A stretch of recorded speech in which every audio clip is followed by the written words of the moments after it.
Olá, meus irmãos e amigos, estamos nesse dia 21 de março de 2021, estamos neste culto que é para o pessoal que não pode estar no templo, que não pode estar presencialmente nos cultos em função das suas condições como grupo de risco e outras limitações. Por isso que nós mantemos tanto o culto presencial manhã e noite, como a escola bíblica, na parte da manhã, e o culto virtual, digamos assim. O importante é estarmos juntos compartilhando a palavra do Senhor. Mas antes da mensagem, cujo tema você está vendo aí na tela, né? Armas poderosas para a vida cristã, com base na segunda carta do apóstolo Paulo aos Coríntios, capítulo 10, do verso 3 a 6. Antes da mensagem, nós vamos orar. E eu quero convidar você a nos unirmos em oração, em clamor a Deus pela cidade de Caxias, pelo Rio de Janeiro, os demais estados e Distrito Federal do Brasil, como também outras nações. O Brasil, em particular, está vivendo um período muito crítico da Covid-19. É assustador o aumento dos casos de contaminação, de contágio. É lamentável e triste que já tenhamos passado a barreira das 300 mil mortes. Toda a vida que perece, toda a perda humana é lamentável e triste, e nem precisamos ligar a TV, basta acessar as redes sociais que as notícias aos borbotões vão comunicando, vão mostrando a tristeza, a dor, o luto, a perda, a saudade que a família, os amigos têm daqueles seus entes queridos que partiram. É muito triste isso, mas outros efeitos danosos da Covid-19 é o desemprego, é a falta do abastecimento, alguns estão sofrendo pela falta do recurso financeiro, outros estão de modo mais grave, já com a despensa vazia, não podem trabalhar. Então a gente está vendo uma série de situações que estão, digamos, colocando o Brasil como alvo da preocupação mundial. Vamos orar, vamos clamar ao Senhor, vamos pedir a Deus para que Deus venha intervir, porque, meus queridos, diante da situação em que enfrentamos, somente Deus para agir. E para esse momento de oração, de intercessão, eu quero ler um texto que tem sido muito citado nesses últimos dias, que demonstra esse texto não só a necessidade nossa de clamar, mas o poder de Deus de agir. Diz aqui as palavras do Senhor, segundo Crônicas 7, 13 e 14. Se eu fechar o céu para que não chova, ou mandar que os gafanhotos devorem o país, ou sobre o meu povo enviar uma praga, se o meu povo, que se chama pelo meu nome, se humilhar e orar e buscar a minha face, então eu ouvirei, perdoarei e se afastar dos seus maus caminhos, dos céus o ouvirei, perdoarei o seu pecado e curarei a sua terra. Vou ler o verso 14 todo. Se o meu povo, que se chama pelo meu nome, se humilhar e orar e buscar a minha face, e se afastar dos seus maus caminhos, dos céus o ouvirei, perdoarei o seu pecado e curarei a sua terra. Realmente, Deus, somente Ele pode intervir. A medicina está tentando trazer cura para os doentes da Covid, enquanto que a vacina está sendo aplicada com esse objetivo de imunizar a população como um todo. Vamos orar, vamos pedir a Deus, novamente clamar pelos profissionais da saúde física e também mental, os médicos, enfermeiros, assistentes, os especialistas da área os chamados intensivistas da área do UTI, do CTI. Vamos orar também pelos psicólogos e psiquiatras que têm visto aumentar a demanda por procura para a saúde mental. Vamos orar? Feche seus olhos, curve a sua cabeça, oremos ao Senhor. Deus de amor, nós oramos para que Tu tenhas compaixão do Brasil e das demais nações que sofrem pelo avanço da Covid-19 provocada pelo novo coronavírus. Ó Deus, somente o Senhor para frear este mal, somente o Senhor para erradicar esse mal, não só do Brasil, mas de outros países. Somente o Senhor para trazer cura e proteção para o teu povo. Sentimos, lamentamos e muito nos entristecemos com as mortes que já têm acontecido. Que tu consoles e confortes os corações enlutados, mas que tu tenhas compaixão dos demais, ó Deus, trazendo realmente alento, trazendo solução, trazendo, ó Deus, uma resposta para o desemprego, para a falta do recurso financeiro, para a escassez alimentar. Quantos pais de família, quantas mães que assumem o papel de condução do lar estão no desespero, porque já não tem de onde tirar, já não tem mais o que oferecer para os seus. Tem misericórdia, Deus, desses lares. Oramos pelas igrejas que estão na linha de frente da intercessão, do clamor, ó Deus, pela nação. Que o Senhor cumpra na vida de todos nós essa promessa que o Senhor deu ao teu servo quando ali escreveu em 2 Crônicas 7, versos 13 e 14. O Senhor falou que iria fazer com que não houvesse chuva, que os gafanhotos devorassem a plantação ou que uma praga caísse sobre a população. Mas se nessas condições o povo que se chama pelo teu nome se humilhar e orar e se arrepender dos seus pecados e clamar e buscar a tua face e se afastar dos seus maus caminhos, dos céus o Senhor falou, o Senhor iria ouvir, o Senhor iria responder, ia perdoar e sarar. Sara esta nação e as demais nações que sofrem pelos efeitos da pandemia. É o que nós te pedimos e já te agradecemos em nome de Jesus. Amém e amém. Nós vamos ter uma participação musical que vai preceder a mensagem, mas antes eu quero lhe avisar, você que é membro da PIB da Barra, em Duque de Caxias, aí está a informação bancária, Banco Itaú, agência 9165, conta corrente 26152, dígito 1, chave Pix, prclarkbarros@gmail.com. Você que é membro da PIB da Barra, em Duque de Caxias, entregue o seu dízimo, faça a sua contribuição através dessas informações bancárias.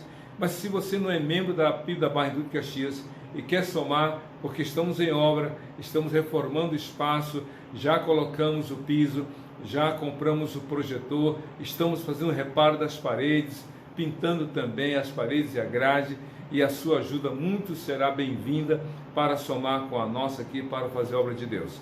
Que Deus te abençoe, e agora vamos ter a participação musical e logo em seguida a mensagem da palavra de Deus. Até daqui a pouco.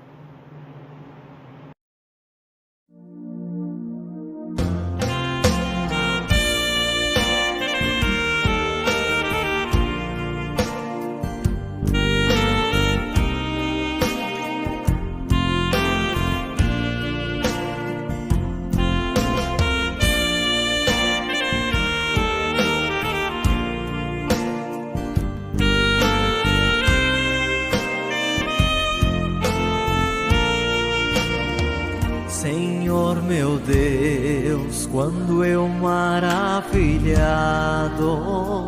contemplo a tua imensa criação,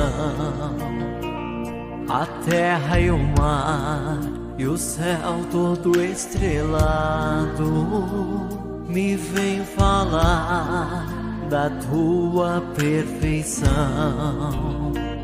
Então minha alma canta-te, Senhor, grandioso és tu, grandioso és tu.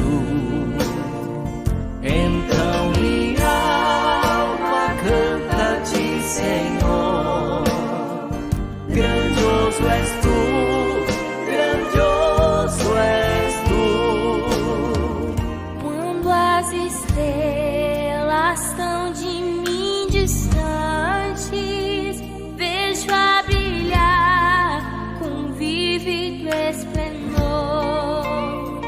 Relembro, ó Deus, as glórias cintilantes que meu Jesus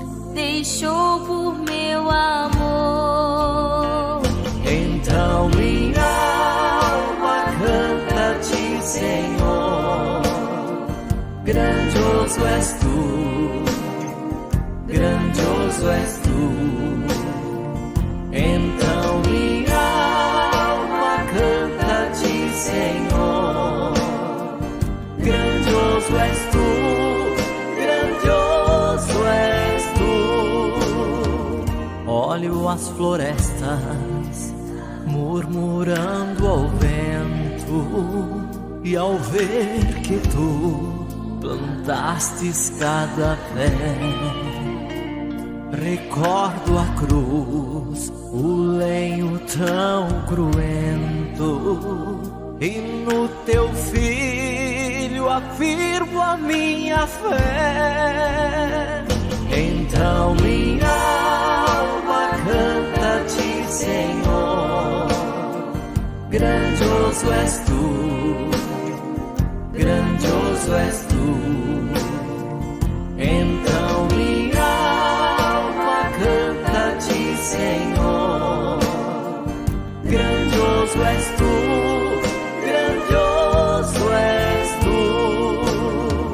E quando penso que tu não poupastes teu filho amado por amor de mim, meu coração que nele tu ganhaste transborda, ó Pai, de amor que não tem fim.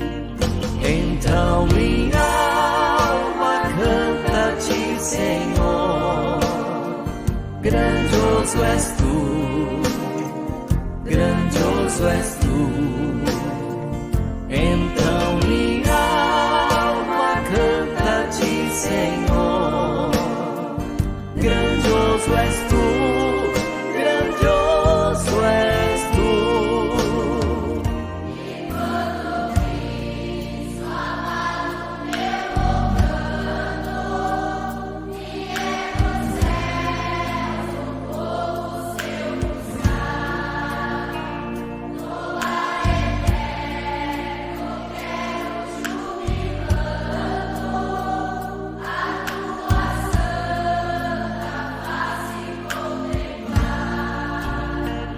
Então minha alma canta-te, Senhor. Grandioso és tu, grandioso és tu. Então minha alma canta-te, Senhor.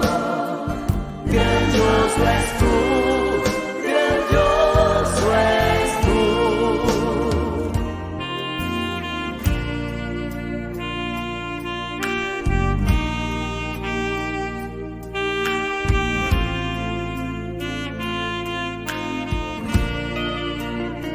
Oh, meu Pai querido, quanto mais admiro as maravilhas que tu criastes, mais tenho certeza de quão grandioso és tu. Então minha alma canta-te, Senhor. Grandioso és tu, grandioso és tu.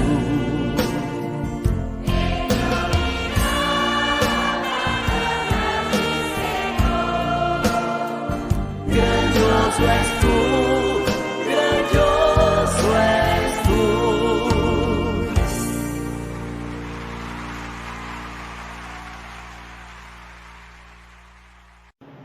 Muito bem, Deus preparou o seu coração para essa breve mensagem. Lembrando que este culto pelas redes sociais é uma forma de nos aproximarmos daqueles que não podem estar nos cultos presenciais. Sentimos muito, nós estamos saudosos desses irmãos e irmãs que não podem sair de suas casas porque estão no grupo de risco, quer pela idade, quer pelas comorbidades, pelas doenças que já se fazem presentes em suas vidas. Mas esperamos em breve nos encontrar vacinado, com a pandemia arrefecida nos seus efeitos, realmente embora um novo normal, mas sem as preocupações que hoje persistem. Então quero convidá-la também a abrir a sua Bíblia na segunda carta de Paulo aos Coríntios, capítulo 10, versos 3 a 6. Diz assim a palavra de Deus: Pois embora vivamos como homens, não lutamos segundo os padrões humanos. As armas com as quais lutamos não são humanas. Ao contrário, são poderosas em Deus para destruir fortalezas. Destruímos argumentos e toda a pretensão que se levanta contra o conhecimento de Deus. E levamos cativo todo pensamento para torná-lo obediente a Cristo.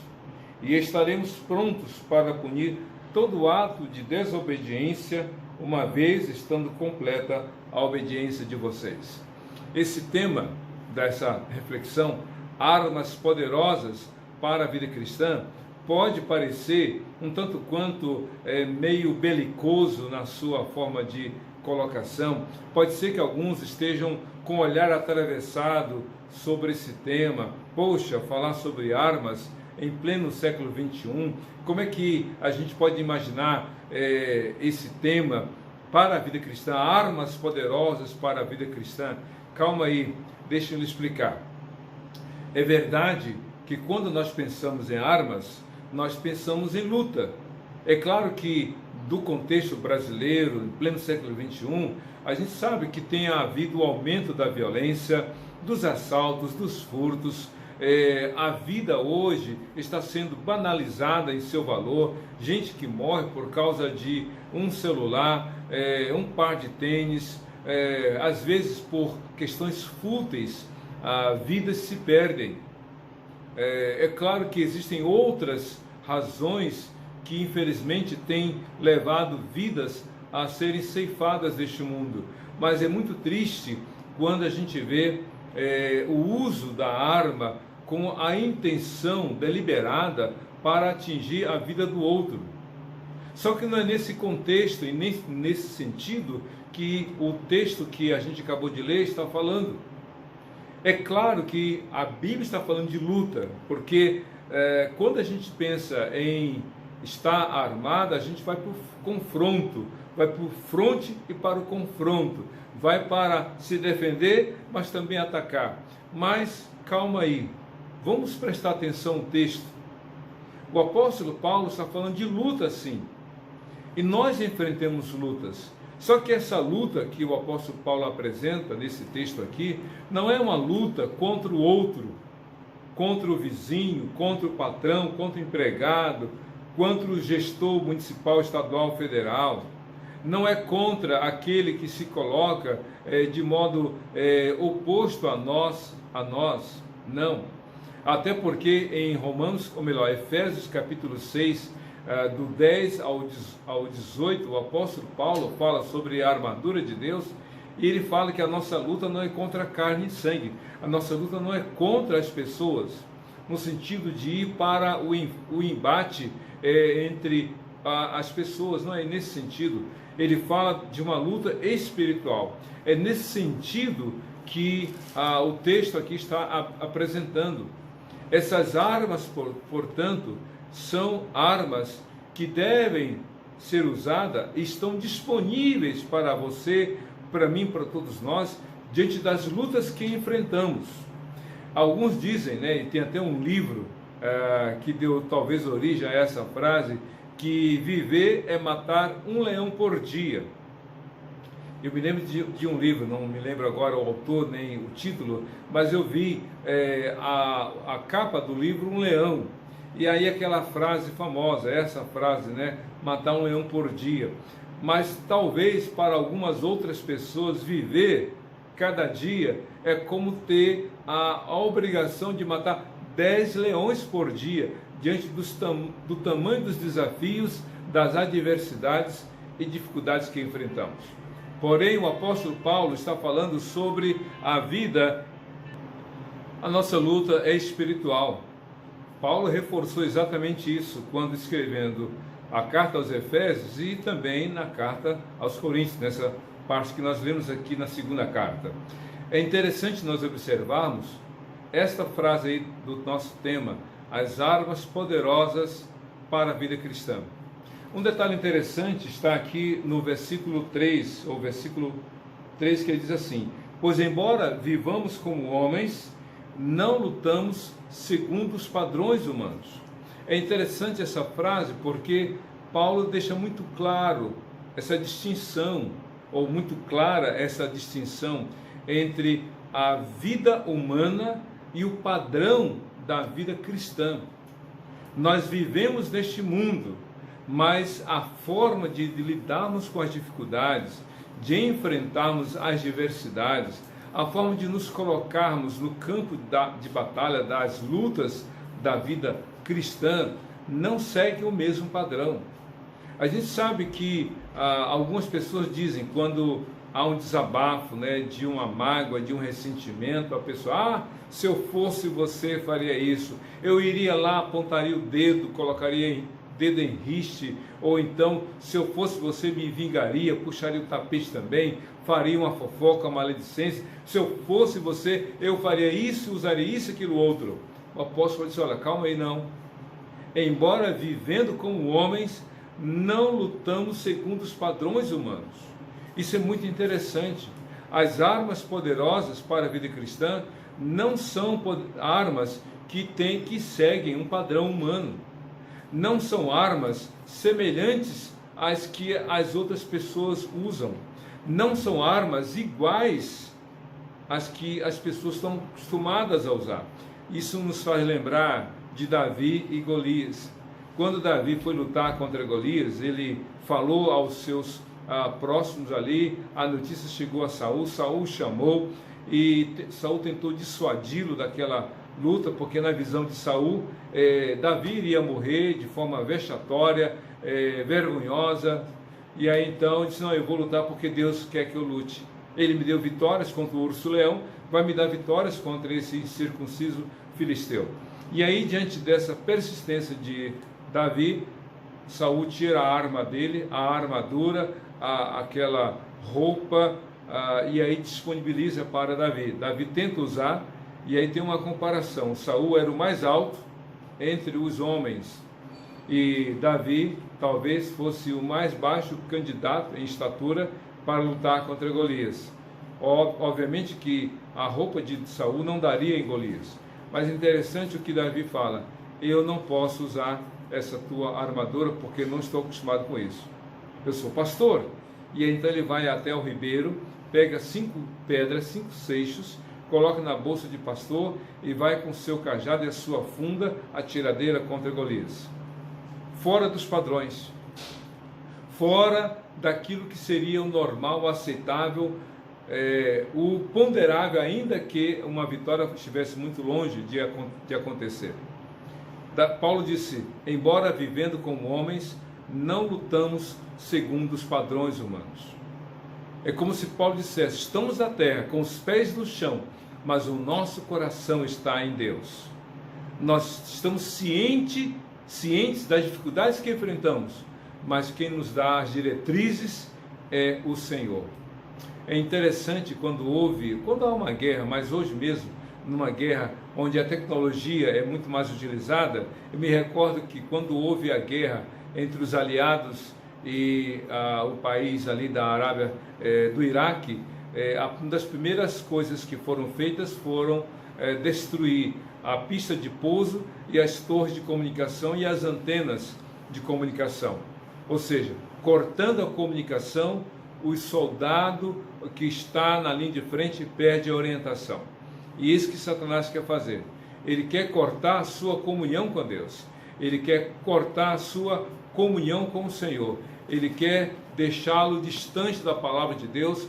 Ele não quer que você ore. Ele enche você de ocupações, de ativismo, onde você fica 10 horas fazendo qualquer coisa direcionada para Deus, mas não suporta meia hora de culto, de oração, de adoração, de mensagem.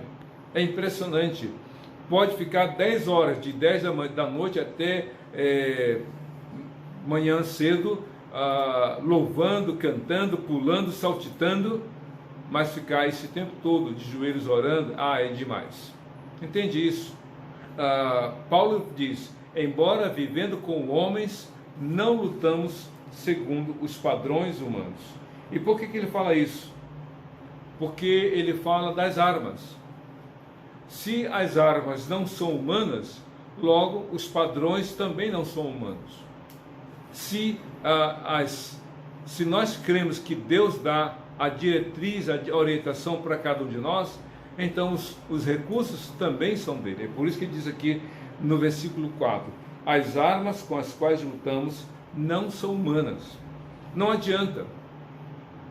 Diante dos enfrentamentos que temos diários, diante dos problemas que temos dentro e fora de casa, dentro e fora do trabalho, nas redes sociais, nos relacionamentos outros, as armas que temos que usar não devem, até podem, mas não devem ser as armas humanas. É isso que ele fala, porque as armas com as quais lutamos não são humanas. Não adianta.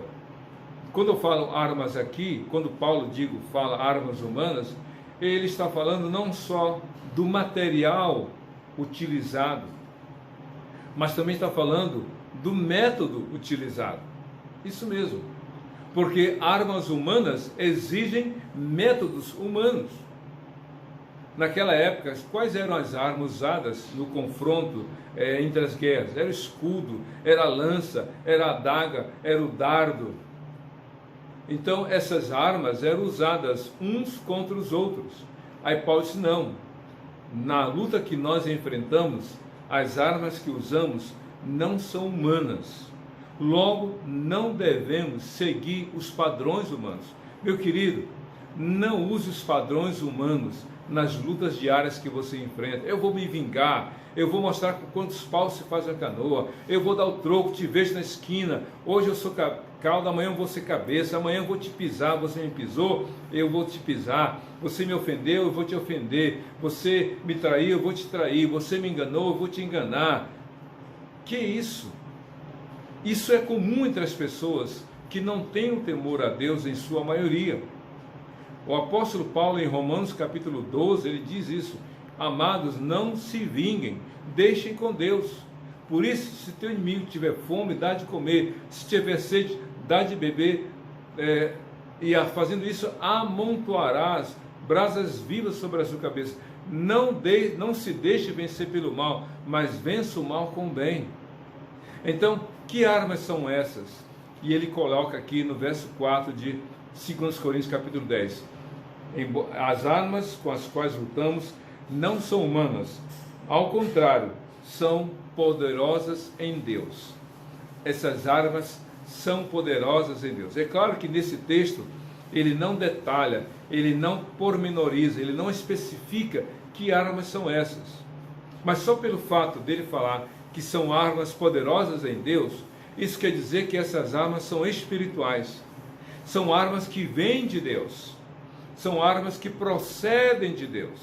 São armas que são realmente eficazes. As armas humanas são inócuas, são inofensivas, são ineficazes diante das lutas que enfrentamos. Quando alguém acha que usando as armas humanas vai sair vitorioso diante dos seus enfrentamentos, pode até ganhar uma ou outra batalha, mas não há felicidade. Quem que fica feliz em dar o troco com a mesma moeda? Quem é que pode ser feliz devolvendo o mal com o mal? José é para nós um exemplo de pessoas que usam as armas que vêm de Deus.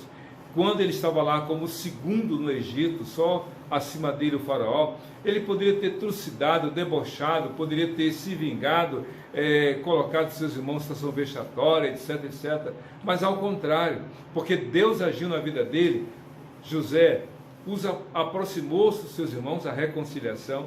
José perdoou seus irmãos, José sustentou seus irmãos, a ponto de dizer para eles: vocês planejaram mal, mas Deus transformou esse mal em bem e para a preservação de toda a vida. É isso. Jesus disse, quando estava lá na cruz de braços abertos: Pai, perdoa-lhes, porque eles não sabem o que fazem. Então, as armas que vêm de Deus são poderosas em Deus. São armas maravilhosas. E aí ele diz assim: são armas poderosas em Deus. Para quê? Ele não diz quais são as armas. mas ele diz qual é o propósito delas. Diz assim: ao contrário, são poderosas em Deus para destruir. E aí, esse é um ponto muito importante, porque ele fala de 3 ações poderosas que as armas que vêm de Deus têm. Ele diz assim, eu vou ler o texto todo: para destruir fortalezas. Destruímos argumentos e todo conhecimento de Deus e levamos cativo todo pensamento contrário ao Senhor. Levamos cativo todo pensamento para torná-lo obediente a Cristo. Então, Paulo diz que essas armas são poderosas, Deus, para destruir. E aí o que ele fala? Destruir quem? Destruir o outro? Não. O crente não deve ter prazer no sofrimento do outro, ainda que o outro tenha sido causador de toda a dor, de todo o sofrimento seu. É interessante. Deus mesmo diz lá em Isaías 55, versículo 7, né? Deixe o ímpio o mau caminho e volte-se para o Senhor, que é grande em perdoar. Deus não tem prazer no sofrimento e na morte do ímpio. E quem é o ímpio, senão aquele que se levanta contra Deus, que abre a boca para blasfemar contra Deus, para falar mal de Jesus, da igreja de Jesus, dos servos do Senhor. O apóstolo Paulo, ele mesmo fala isso na primeira carta a Timóteo, capítulo 1, de 12 a 15. Ele era blasfemo, falava mal de Deus, falava contra Deus. Ele era insolente, ele era um homem que falava de forma arrogante, presunçosa contra os servos do Senhor, e ele era perseguidor dos cristãos. Mas ele fala, fiz isso por ignorância, mas a graça de Jesus se manifestou a mim, o pior dos pecadores, para que fique provado o quanto ele é maravilhoso, disse Paulo em outras palavras. Então você precisa realmente dizer para Jesus: Senhor, eu quero usar essas armas, mas não para destruir o outro, porque diz o texto, essas armas são poderosas Deus para destruir fortalezas e não pessoas. Destruir pessoas, tem gente assim, tem gente que quer o mal. Sabe aquele casal que vive bem, aí chega alguém que quer destruir aquele casamento, aquela pessoa que entra para destruir a família, aquela pessoa que entra na igreja para destruir a igreja, que entra numa empresa para colocar um contra o outro, que na faculdade coloca um contra o outro, que nas redes sociais joga bomba e sai correndo, quer ver o circo pegar fogo, ou na linguagem de hoje, colocar fogo no parquinho. Há pessoas que têm um prazer em ver o mal prosperar, em ver vidas sendo destruídas. O cristão não pode pensar assim. O cristão não pode, ou melhor, não deve, porque Paulo diz, as nossas armas são poderosas de Deus para destruir fortalezas. E aí quando ele falou fortalezas, eu fiquei pensando, mas que fortalezas são essas em que essas armas que vêm de Deus são capazes de destruir? Eu creio que a palavra fortalezas aqui tem a ver com ideias, porque o contexto é esse: destruímos argumentos e toda a pretensão que se levanta contra o conhecimento de Deus e levamos cativo todo pensamento. Vejam só as 3 áreas, essas 3 áreas da vida que fazem com que a pessoa fique encastelada, porque diz assim, destruímos argumentos. E o que são argumentos? Senão, meu modo de pensar. É assim que eu vejo, é a minha opinião, é a minha forma de achar as coisas, de pensar, são as minhas ideias. Argumentos é assim, numa discussão, numa arguição, eu quero azul, eu quero amarelo, eu quero isso, eu quero céu, eu quero mar. Então, tem gente que se encastela em seus argumentos, em suas ideias, em suas convicções, que não se demove daquele lugar. Parece que elas estão enclausuradas, ou melhor, estão dentro de uma fortaleza, ali encastelada. Daqui eu não saio, daqui ninguém me tira. É o meu modo de pensar e ponto final. E hoje em dia, nessa supervalorização da subjetividade, a verdade já não é mais absoluta. a verdade é relativa. A tua verdade, a minha verdade. Eu fico com a tua, que eu fico com a minha, ponto final. É assim que acontece dentro de casa. É a verdade de um contra a verdade do outro. É a verdade dos filhos contra a verdade dos pais. São os argumentos de uns contra os argumentos do outro. Dentro da igreja também acontece isso. As pessoas ficam presas, cativas nesses argumentos. Só que tem um detalhe, meu querido. Meu querido, nenhum argumento surge do nada. Nenhum argumento surge do acaso. Ele é produto de reflexão. Ele é produto de conhecimento. Ele é produto de vivência. Então, o que você lê, com quem você se relaciona, o que você ouve, o que você vê, as suas coisas que fazem parte da sua vida, vão formar esse conjunto de argumentos. E Jesus disse em João capítulo 9, a respeito dos seus acusadores: vocês têm olhos ativos, vocês veem, mas espiritualmente vocês estão cegos. E por que Cristo disse que eles estavam cegos? Porque eles não viam em Jesus a luz do mundo, que era o próprio Jesus. O cego de nascença, que tinha passado 40 anos na cegueira, disse quando teve a sua vida transformada por Jesus: eu era cego, agora vejo. Mas aqueles que viam continuavam sendo cegos, porque se negavam a crer na palavra e no Senhor Jesus. Então, os argumentos. Mas outra coisa que essas armas destroem, diz o texto: destruímos toda a pretensão que se levanta contra o conhecimento de Deus. Em outra palavra, em outra tradução, vem altivez. E o que é altivez, senão a supervalorização de si mesmo?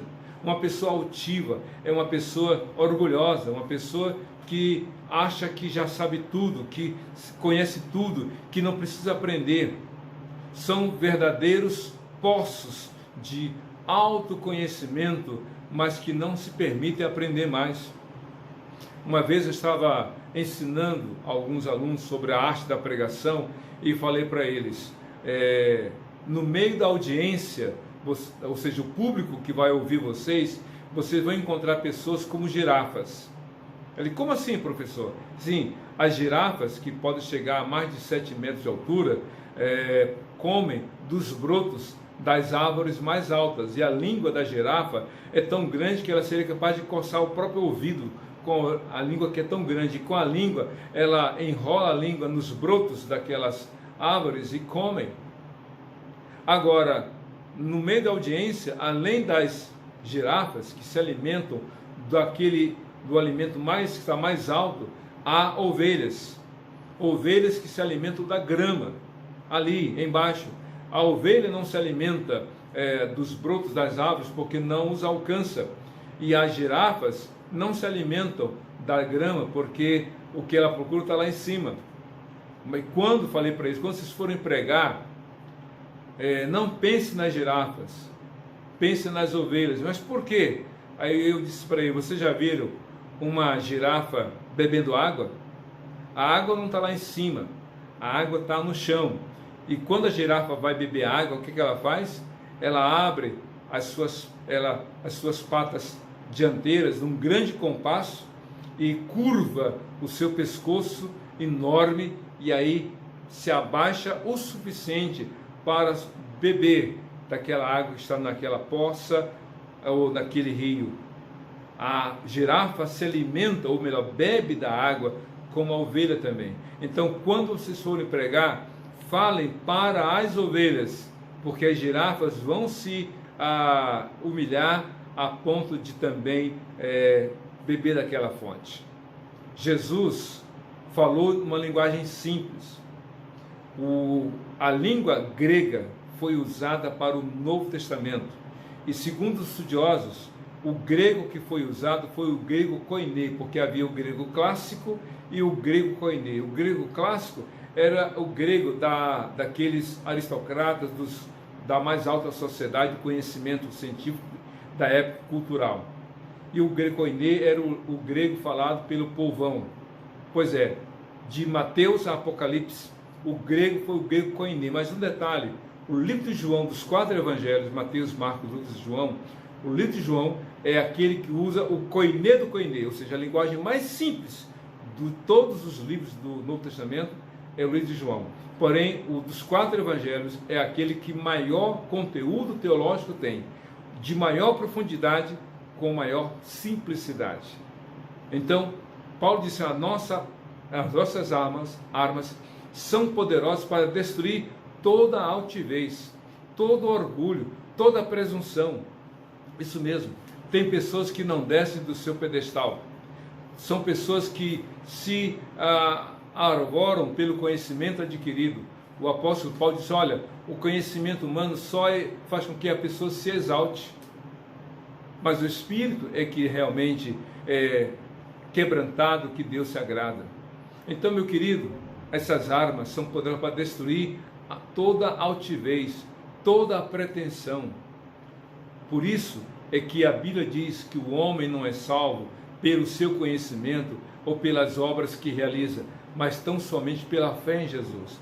Na primeira carta aos Coríntios, o apóstolo Paulo diz no capítulo 1, os gregos buscam conhecimento ou sabedoria e os judeus buscam sinais. E nós pregamos a Cristo, loucura para os gregos e escândalo para os judeus. Mas Cristo é a sabedoria de Deus para todo aquele que nele crê. Então, meu querido, abra o seu coração, humilhe-se na presença de Deus, como Maria, que ali se aquietou aos pés de Cristo e ouviu a palavra dele. Alimente a sua fé com a palavra, porque toda altivez, toda presunção humana será destruída diante da graça do Senhor. Jesus veio ao mundo como servo sofredor, nasceu num lugar muito difícil, numa manjedoura seu corpo foi colocado, ele viveu numa cidade pobre, morreu na cruz, o justo por nós injustos, o santo por nós pecadores, foi destratado, foi ofendido, foi falsamente acusado, mas ele virá uma segunda vez, não mais como servo sofredor, mas como Rei dos Reis, Senhor dos Senhores, juiz dos vivos e dos mortos, para julgar a todos. Então é melhor se quebrantar agora, é melhor realmente dizer, Jesus, entra no meu coração, sejas tu o Senhor da minha vida. Mas é interessante que diz o texto, e levamos cativo todo pensamento para torná-lo obediente a Cristo. Sabe, há pessoas que são, digamos assim, de dura cerviz. Talvez você não esteja muito familiarizado com essa expressão dura cerviz, mas se você pegar uma Bíblia antiga e ler o Velho Testamento, principalmente naquelas falas de Deus para o povo, se queixando do povo, é interessante que Deus fala, este povo é de dura cerviz. Você já ouviu falar em coluna cervical? Então você tem ideia do que é cerviz. A coluna cervical é exatamente essas vértebras aqui que formam do pescoço ao tronco cerebral. São algumas vértebras. Pois bem, a cerviz é exatamente essa distância do pescoço para a cabeça ou da cabeça para o pescoço. E uma dura cerviz é aquela pessoa que tem dificuldade de curvar a sua cabeça. Você por acaso já usou algum colar cervical? Pois é, a pessoa que coloca um colar cervical, né, ou aquela proteção, porque teve um mal-estar, está com um torcicolo, então usa aquele colar para evitar se movimentar. Os corredores de Fórmula 1 ou de outras modalidades de alta velocidade também usam para evitar acidentes. Então uma pessoa que usa esse colar não consegue baixar a cabeça, o colar não deixa. Mas quando alguém está com um torcicolo ou com um problema muscular, talvez não consiga inclinar a cabeça. Há pessoas que estão assim diante de Deus, com dura cerviz, não se humilham, não se curvam, não se quebrantam, batem no peito, dizem eu sei o que eu sei, basta o que importa é o meu conhecimento ou aquilo que eu sei. Luiz Pasteur, gosto muito da frase dele, que diz o seguinte, um pouco de conhecimento afasta o homem de Deus, muito conhecimento o aproxima de Deus. Tem muita gente que sabe pouco e acha que sabe muito, e se arvora contra as demais pessoas e até contra o Senhor. Não tenho tempo para a igreja. Vai você, que igreja é para quem não sabe de nada, igreja é para esses que não têm conhecimento, é para aqueles indoutos, ignorantes. Igreja é para quem não tem conhecimento, para serem conduzidas como um rebanho. Pois bem, mas a gente sabe que muito conhecimento, na verdade, leva a pessoa a Deus. Por quê? Tem hora que ela diz, olha, o que eu sei não é suficiente. Posso saber muito, mas o que eu sei não é suficiente, eu tenho que crer no Senhor. É isso que a Bíblia fala, que o homem, por seu próprio conhecimento, não pode ser salvo só pelo conhecimento de Jesus. E aí Paulo fala, essas armas são poderosas para destruir fortalezas. Destruímos todo argumento, toda altivez e todo conhecimento. Percebeu então que essas armas são para destruir não pessoas, mas aquilo que está na mente delas. Esses pensamentos, essa presunção, essa altivez, esses argumentos fazem com que a pessoa construa uma fortaleza ao seu redor, ou melhor, o diabo constrói na mente dessa pessoa uma fortaleza de modo que tudo que é colocado para ela esbarra ali, diz, não vai entrar, o que vai permanecer é a forma de eu pensar. Pois é, a palavra de Deus tem poder para destruir os argumentos, a presunção e os pensamentos. Deus tem poder. Deus tem poder para colocar o homem no seu devido lugar e levá-lo a se render a Jesus. Eu conheço a história de um homem que duvidava da palavra de Deus. Ele não cria que a palavra de Deus era a verdade. É a verdade. E então ele disse, eu vou pesquisar e eu vou destruir os argumentos bíblicos. Eu vou mostrar, disse ele para os seus colegas, eu vou provar que a Bíblia está cheia de erros, de anacronismo, ou seja, trocas de lugares, de datas, de eventos. Eu vou mostrar que a Bíblia está cheia de erros. E então, como ele era um empresário com muito dinheiro, ele mesmo investiu em sua pesquisa, viajou, leu, entrevistou, ele escreveu um livro. E aí, sabe o que ele disse?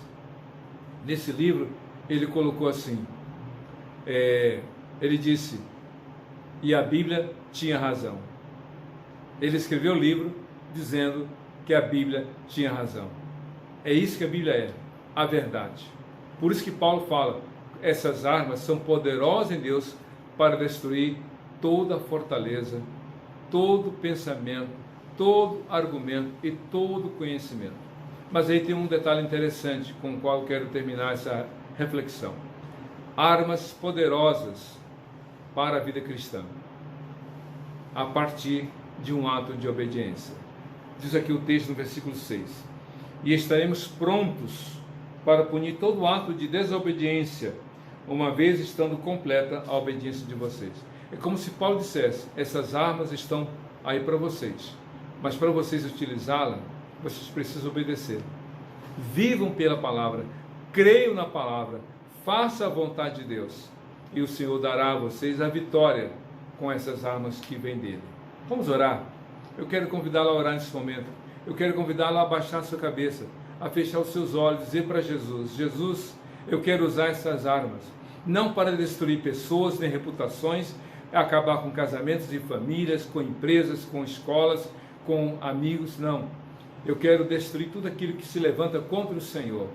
Todo argumento, toda altivez, toda presunção, todo conhecimento rebelde e desobediente, eu quero vencê-los pelo poder da Tua palavra e pela oração. Vamos orar? Curva a sua cabeça, feche seus olhos e diga assim, Senhor Jesus, nesta hora eu me rendo ao Senhor. A Tua palavra é a verdade. A Tua palavra é poderosa, porque Jesus é o Senhor Todo-Poderoso. Eu quero ter essas armas disponíveis para mim, não para destruir pessoas, mas para que haja libertação das pessoas, de pensamentos, de argumentos, de altivez, de atos de desobediência, para que todos se rendam ao Senhor e vivam para a glória do Senhor, a partir da minha vida, de uma vida de obediência ao Senhor e à Tua palavra. Eu oro agora, em nome de Jesus. Amém. Meu querido, minha querida, que Deus abençoe você e a sua família e que Deus lhe conceda uma semana abençoada em Cristo Jesus, Senhor e Salvador de todo aquele que nele crê, hoje para todo sempre. Amém e amém.